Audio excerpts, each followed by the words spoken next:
estou me dirigindo a você, coordenador pedagógico da escola, e nós vamos conversar um pouquinho sobre questões da avaliação da aprendizagem. Tradicionalmente, eu diria assim, nos últimos 500 anos da educação ocidental, nós praticamos exames escolares. Ou seja, nós trouxemos para dentro da escola os modos de agir, os modos de ser que ocorriam na sociedade anterior ao século XVI, que era e continua sendo a seletividade. Ou seja, importamos para dentro da escola como é que nós vamos saber se o estudante aprendeu ou não aprendeu. Essa foi a questão que se colocou à educação no século XVI, porque anterior ao século XVI a escola não era como nós temos hoje. A escola era uma relação de um mestre, 2 aprendizes, um mestre, 3 aprendizes. Chamavam-se as oficinas de mestres e aprendizes. E a partir do século XVI começou a se pensar que um não ensinaria 2 ou 3, mas ensinaria muitos. E como se começou a pensar em ensinar uma quantidade relativamente grande de estudantes, e então a pergunta subsequente era assim: como que nós vamos saber se eles aprenderam? Para saber isso, se importou da vida social os exames que eram utilizados para seleção de profissionais, seleção de soldados para o exército, enfim, diversos âmbitos da atividade social. E se era seletivo, se esse processo era seletivo, ele foi importado para dentro da escola como seletivo. E então ficou assim: quem aprende, permanece. Quem não aprende, é reprovado. Ou quem aprende, prossegue. Quem não aprende, é retido. E esse modelo esse modelo seletivo, ele perdurou do século XVI ao século XX na educação ocidental. Qual que é a função da avaliação? A função da avaliação é garantir o sucesso em qualquer lugar, né? Na empresa, na experiência religiosa, na política, no nosso cotidiano, na família, em todo lugar. A função da avaliação é garantir o sucesso. Ela é a parceira de quem produz algum resultado, é a parceira no sentido assim, de encontrar o melhor resultado de um determinado curso de ação, né? Então, nesse sentido, todos nós apostamos no sucesso. Eu, vocês, todos os seres humanos, afinal de contas, apostam no sucesso, né? E a avaliação é a nossa parceira nesse sentido, não porque a avaliação ela produza efeitos positivos, mas porque ela é um diagnóstico que sinaliza: olha, os resultados que você obteve ainda não são satisfatórios, ou os resultados que você obteve são plenamente satisfatórios. Então, a função da avaliação é ser nossa parceira na busca do sucesso, na medida que ela sinaliza, né, que nós não atingimos ainda a qualidade que nós esperávamos estar atingindo, que nós desejávamos estar atingindo. Muitas vezes eu recebo uma pergunta assim: a avaliação resolve isso? A avaliação não resolve nada. A avaliação só pesquisa a qualidade do resultado. Agora, o que resolve é a gestão. Gestão significa aquele que administra alguma coisa para chegar num determinado resultado. Então, a avaliação diz assim: ó, o que você está fazendo, o produto da sua atividade ainda não tem o resultado que você deseja, você espera, e então você quer fazer o quê? Quer produzir o resultado que você espera ou quer aceitar que o resultado não é satisfatório e permanecer por aí? Então, a avaliação, ela produz um indicativo, e a solução decorre da gestão, decorre da decisão e do investimento na produção do resultado que se deseja, que se espera, se deseja e se investe nele para a construção. Existe uma experiência na educação brasileira e fora do Brasil, que é o fracasso escolar. E nessa questão do fracasso escolar, nossa tradição, do século XVI para cá e nos nossos dias, é sempre dizer assim, quem fracassa é o estudante, né? Então, é o estudante que não tem desejo de estudar, o estudante que não aprende, o estudante que não lê, o estudante que se dispersa por outras experiências do dia a dia, do cotidiano, enfim. Ou então, até às vezes se amplia um pouquinho e usa alguns recursos sociológicos, assim, sujeito que vem das camadas populares e camadas desfavorecidas da população, depauperados do ponto de vista econômico, financeiro, mas também cultural, eles têm dificuldade de aprender, então produzem um fracasso escolar. E pouco tem se pensado assim, será que o fracasso escolar só decorre do estudante ou decorre também da instituição? Então, a partir de finais dos anos 1980, começou a se pensar assim, que também a instituição fracassa, né? E nesse período, no mundo e no Brasil, começou a se falar da avaliação institucional, ou seja, a instituição fracassa, ou ela pode fracassar. O Exame Nacional de Cursos, já agora dentro do governo Lula, com Cristóvão Buarque como ministro da Educação, foi substituído por um sistema chamado Sistema Nacional de Avaliação do Ensino Superior, dentro do qual tem uma prova chamada ENAD, Exame Nacional do Ensino Superior, né? Essas avaliações de larga escala elas têm a função de dizer assim, não é só o estudante que fracassa, o sistema pode fracassar. Então, nós precisamos observar se o sistema produz o efeito que promete ou se ele fracassa. Então, as avaliações de larga escala têm essa função de olhar do lado do estudante. Na sala de aula, que parece que não faria sentido uma avaliação de larga escala, faz sentido uma avaliação de pequena escala, mas que é maior do que avaliar só acompanhar o estudante individualmente. Então, um professor deveria fazer pelo menos uma curva de aproveitamento da aprendizagem dos seus estudantes. E essa curva de aproveitamento revelaria, vamos dizer assim, os efeitos que as suas aulas produzem sobre o grupo, não sobre o estudante individual. Então, vamos dizer assim, a curva é muito simples, não precisa de nenhuma sofisticação estatística.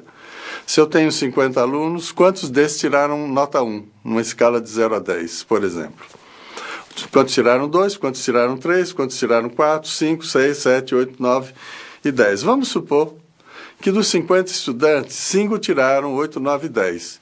45 tiraram 5, 4,5, 4, 3,5, 3, 2,5, 2, etc, etc.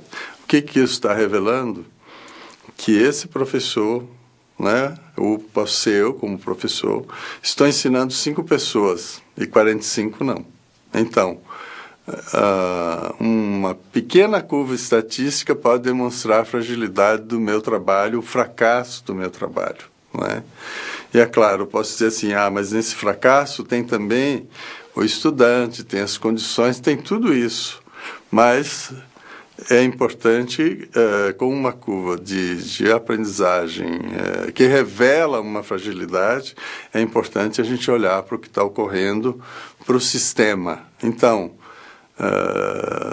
a avaliação não pode ser só da aprendizagem do estudante, mas precisa ser do sistema, e dentro do sistema a sala de aula, de tal forma que a gente possa olhar assim, quem fracassa? Pode ser que quem fracassa é quem ensina, não é? É o sistema que pode estar fracassando. E se o sistema está fracassando, o que é que vamos fazer para ele não fracassar? Se o estudante individual está fracassando, o que nós vamos fazer? É o que tradicionalmente vem se chamando de recuperação, né? Então, são soluções do gestor para encontrar uma solução satisfatória no sentido de buscar um resultado positivo. É importante a gente pensar que o ato de avaliar é um ato de investigar, é um ato de produzir conhecimento, né? Ele se assemelha à pesquisa científica, ou ele equivale à pesquisa científica, a diferença está no resultado que se espera. A pesquisa científica pretende desvendar como que funciona a realidade, a avaliação pretende desvendar qual é a qualidade da realidade. Então, pela ciência, me interessa saber qual é a causa e qual é o efeito, ou quais são as múltiplas causas que produzem um determinado efeito. E, se eu puder manipular as causas, ou trabalhar, operar com as causas, eu posso modificar os efeitos. E eu poder trabalhar com as causas é o que nós chamamos hoje de tecnologia. Então, a ciência produz um conhecimento, a tecnologia produz soluções a partir do conhecimento. Vamos fazer um paralelo com a avaliação. A avaliação produz um conhecimento da qualidade do resultado de alguma coisa, e na medida que eu produzo esse conhecimento da qualidade, a tecnologia seria a intervenção. Se o resultado que eu obtenho da minha ação ainda é insatisfatório, a pergunta: o que é que eu vou fazer para ele vir a ser satisfatório? A avaliação necessita de ser praticada com o rigor da metodologia científica. Se ela não for praticada com esse rigor, ela é pura e simplesmente expressões de subjetividade, de juízos subjetivos, de juízos emocionais e assim por diante. Não é que a subjetividade e a vida emocional não estejam presentes na avaliação, mas o rigor metodológico vai propiciar minorar muito as expressões emocionais que muitas vezes se fazem bastante presentes nas práticas avaliativas, porque parece que elas são só subjetividade. E no caso de coleta de dados sobre a aprendizagem do estudante, é preciso que o instrumento tenha sistematicidade, ou seja, ele cubra tudo o que foi ensinado para o estudante e que é essencial. Não pode ser um ponto que outro ponto, não pode ser perguntas aleatórias, mas precisam de ser perguntas mapeadas, consciente e logicamente. Senão, nós vamos entrar naquela coisa assim: ele errou tudo o quê? Não é? É preciso sistematicamente eu poder dizer assim: ele não aprendeu isso, não aprendeu isso, não aprendeu aquilo. Para isso eu tenho que ter um mapa do que eu quero saber. E esse mapa vai guiar a construção do instrumento, vai guiar a construção, vai guiar a correção do instrumento, vai guiar a leitura dos resultados, né? Então, eu tenho um mapa descritivo da aprendizagem do estudante. Isso é preciso levar em consideração num teste, numa redação, numa monografia, enfim, né? Nos múltiplos instrumentos que a gente usa. A segunda coisa é que esses instrumentos precisam ser vazados numa linguagem compreensível para o estudante. Terceira característica é que esses instrumentos têm uma compatibilidade de conteúdo com o que foi ensinado. Conteúdo que foi ensinado, portanto, informações, habilidades e competências que tenha o mesmo nível de dificuldade, o mesmo nível de complexidade e a mesma metodologia com que foi ensinado. Se não, eu ensinei uma coisa, peço outra. Essa distorção entre eu ensinar uma coisa e pedir outra significa que eu não estou descrevendo bem o desempenho do estudante, né? E a última coisa, tem que ter alguma precisão. Então, o instrumento as perguntas precisam ter alguma precisão. Significa que o estudante tem que entender como eu entendo a pergunta, ou eu tenho que entender como o estudante entende a pergunta. Ela não pode ser genérica.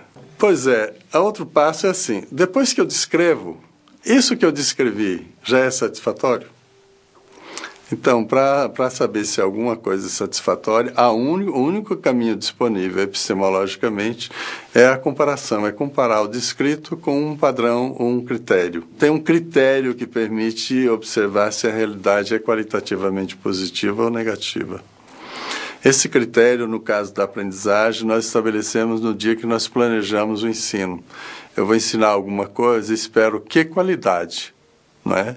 Qual é o padrão de qualidade, qual é o padrão de expectativa? Então, o instrumento, a coleta de dados através do instrumento me revela o desempenho e eu comparo esse desempenho revelado pelo instrumento com o padrão de qualidade. Se for satisfatório, ótimo. Se não for satisfatório, é o terceiro passo da avaliação, que é a intervenção. Então, disso nós podemos tirar duas consequências do ato de avaliar. Uma é do ponto de vista pedagógico e a outra do ponto de vista político. Do ponto de vista pedagógico, a avaliação, ela, como subsidiária do sucesso, ela garante pedagogicamente que a gente possa chegar, que nós possamos chegar ao resultado desejado. Não chegou ainda, vamos reinvestir para chegar ao resultado desejado. Pedagogicamente ainda, a avaliação é inclusiva, né? Enquanto os exames escolares que excluem, que reprovam ou que retêm a avaliação, diria assim, olha, ainda precisa trabalhar mais para que essa criança, esse adolescente ou esse adulto aprenda o necessário. Significa que ela convida a produção do resultado pedagógico, porque nós estamos trabalhando pedagogicamente. Politicamente, a avaliação ela é um recurso que sugere e propicia a educadores que assim desejarem está investindo na equalização social. Não é que a educação equalize a sociedade, mas ela, junto com outras instâncias sociais, ela equaliza, ela democratiza, vamos dizer assim, a sociedade. Mas para democratizar a sociedade, é preciso que todos aprendam tudo o que for necessário de ser aprendido. Então, se eu planejo aquilo que é necessário de ser ensinado e aprendido, mas não foi aprendido, não serviu para nada.